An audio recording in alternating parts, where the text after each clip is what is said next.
Bismillahirrahmanirrahim. Assalamualaikum warahmatullahi wabarakatuh.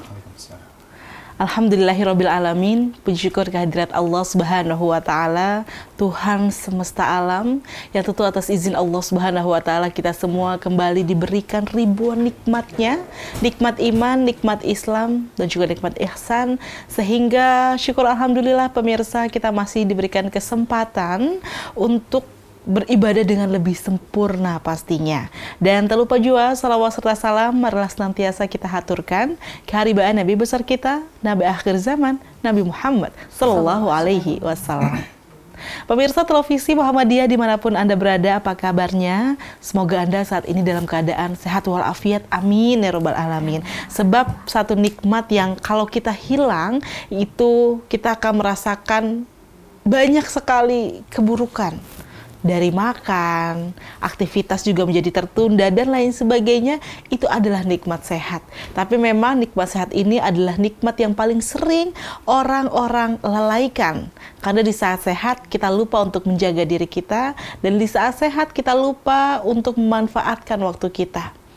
Untuk itu bersyukurlah karena hari ini kita masih menjadi orang-orang yang terpilih, yang Allah berikan hidayah, Allah berikan rahmat dan kasih sayangnya kepada kita pemirsa.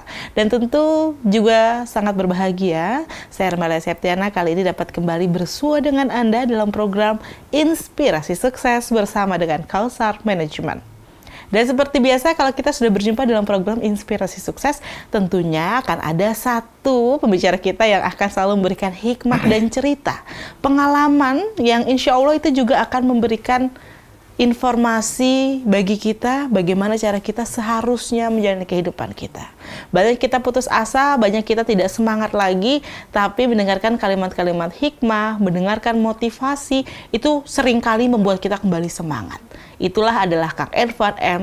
Kausar. Assalamualaikum warahmatullahi wabarakatuh. Waalaikumsalam warahmatullahi wabarakatuh. Senang jumpa lagi. Selalu senang ya yang saya ucapkan ya. Alhamdulillah, selalu bahagia. Selalu bahagia. Karena kalau bertemu dengan Kang Irfan, nggak cuma saat syutingnya ini yang bahagia, tapi sela-sela ya menunggu syutingnya lagi itu selalu ada penuh kebahagiaan, selalu ketawa bareng. Ini juga mau ketawa kan?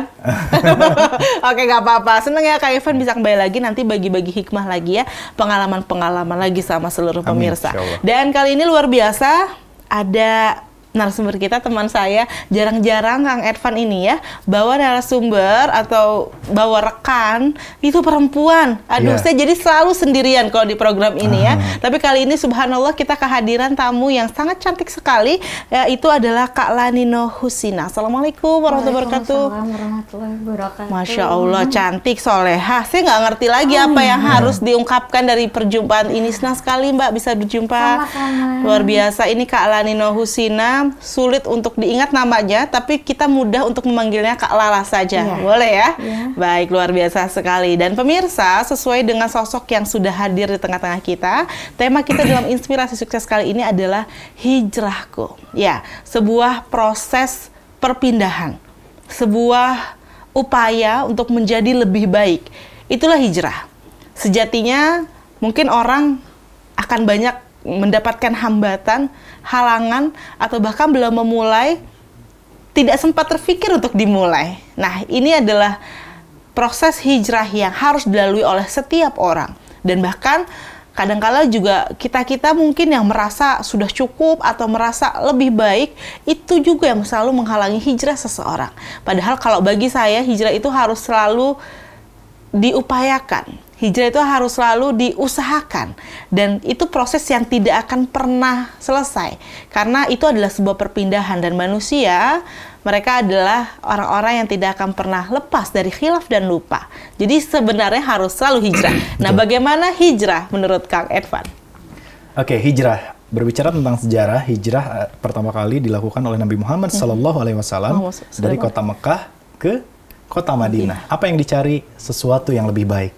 Ya kan, masyarakat yang menerima lebih baik. Artinya hijrah sendiri adalah bagaimana kita berpindah mencari sesuatu yang lebih baik atau menjadi lebih baik.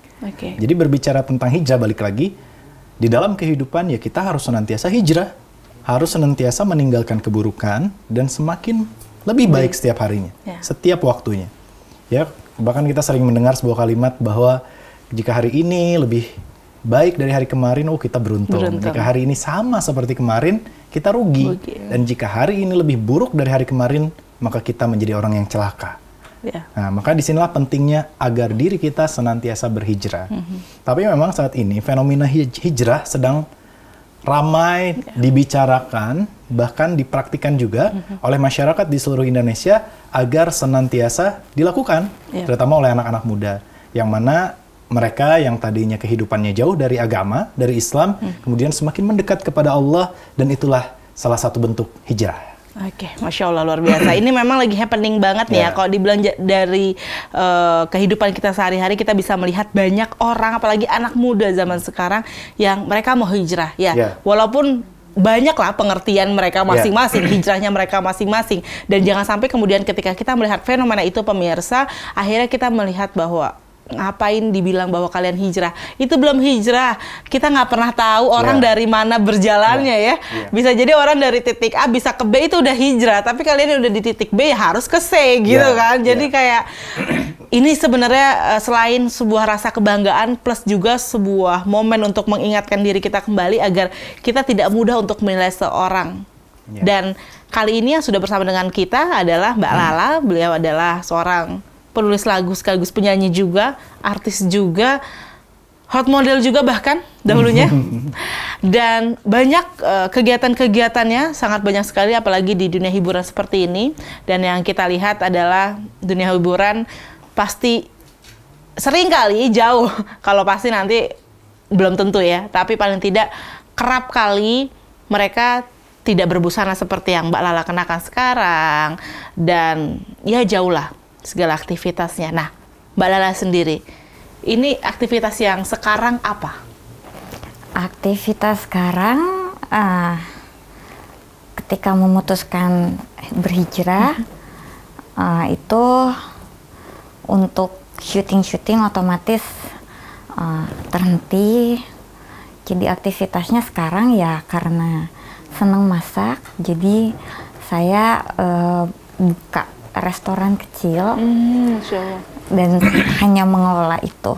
Terus saya ada kuliah juga, masih menyelesaikan kuliah saya di Fakultas Hukum.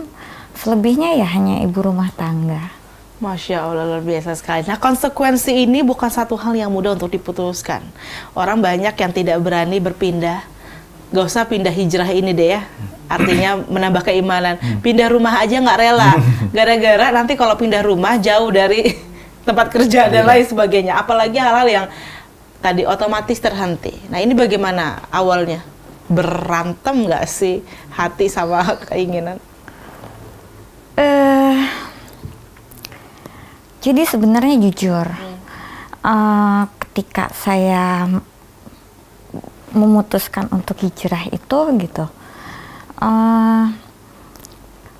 dulu saya pernah berhijrah, bukan berhijrah, saya menutup, saya berjilbab.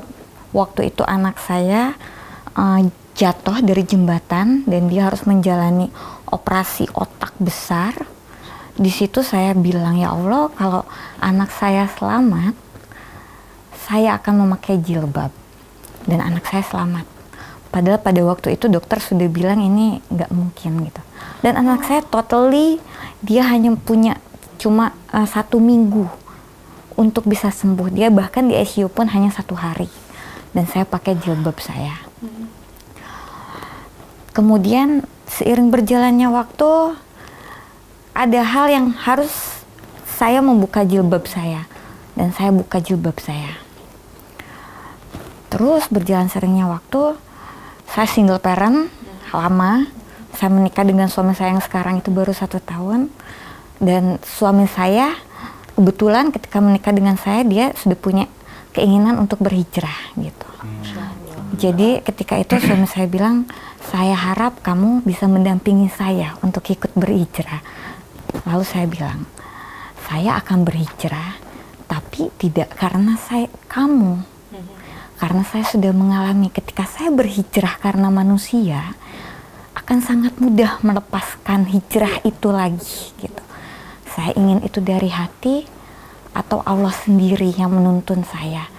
Tapi saya akan terus berdoa apapun caranya, semoga saya disegerakan berhijrah supaya saya bisa mendampingi kamu berhijrah. Selesai dari situ, oke, saya bilang 1 tahun, kasih saya 1 tahun gitu. Itu sebelum menikah ya? Sesudah menikah. Sudah menikah. Lalu pada saat itu ada momen di mana saya single parent sekian lama sekali saya menjadi single parent, dan saya berdoa, ya Allah, saya capek, saya pengen punya pendamping gitu. Tapi kemudian sering berjalannya waktu, saya udah nggak pernah memanjatkan doa itu lagi gitu. Tapi ya itulah Allah gitu. Ketika kita bahkan sudah tidak mengingat doa itu, doa usang itu gitu, tapi Allah mengingatnya, Dia menyimpannya untuk Dia mengabulkannya di saat yang tepat, dan mungkin mempersiapkan suami yang akan menikahi saya nanti itu untuk betul-betul sudah siap menikahi saya gitu. Jadi saya bertemu dengan suami saya yang ini dengan proses yang sangat cepat, dan akhirnya saya mempunyai suami gitu. Tapi ada satu masa di mana saya sudah mendapatkan apa yang saya mau.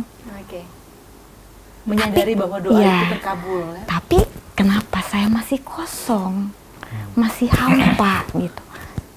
Lalu saya bilang, saya baca. Saya orang senang baca. Ketika kamu sudah tidak tahu perkara yang menimpa kamu, dan kamu tidak tahu jalan keluarnya, yang harus kamu lakukan adalah kembalilah kepada agamamu. Kembalilah kepada agamamu. Lalu saya banyak baca lagi, ya Allah, saya harus gimana? Lalu saya baca lagi, jika kamu ingin memperbaiki hidup kamu, dan kamu tidak tahu harus memulai dari mana, perbaiki sholat kamu. Baik. Saya memang, untuk urusan sholat kadang kalau misalnya lagi sedih banget, ada masalah baru sholat. Ya. Setelah doa saya terkabul, saya lupa sholat lagi gitu. Oke, saya sholat. Saya sholat, tapi esensinya nggak dapet gitu. Saya sholat, tapi kok nggak ini ya gitu. Nggak ada something special gitu. Akhirnya saya berpikir apa ya. Terus saya sering lihat orang-orang kalau sholat di Masjidil Haram itu, mereka pada nangis gitu, yang orang-orang Arab. Saya lihat, oh mungkin karena mereka tahu artinya gitu. Saya nggak tahu artinya, makanya mungkin sholat saya nggak khusyuk. Akhirnya saya googling. Takbiratul ihram itu artinya apa? Ruku itu apa? Iktidal itu apa? Duduk di antara 2 sujud itu apa? Sujud itu apa? Jadi ketika saya tahu artinya, begitu saya Allahu Akbar, langsung saya, oh ini artinya ini gitu.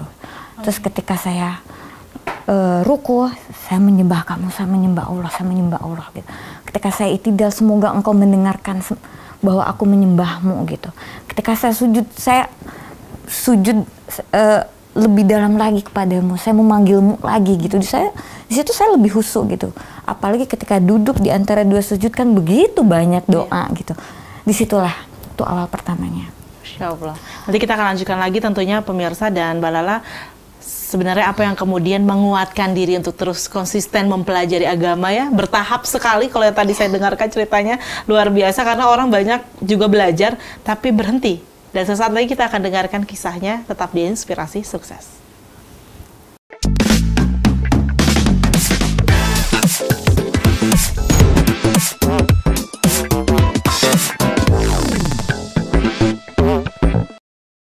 Marketing, spiritual, culture building, MC, outbound,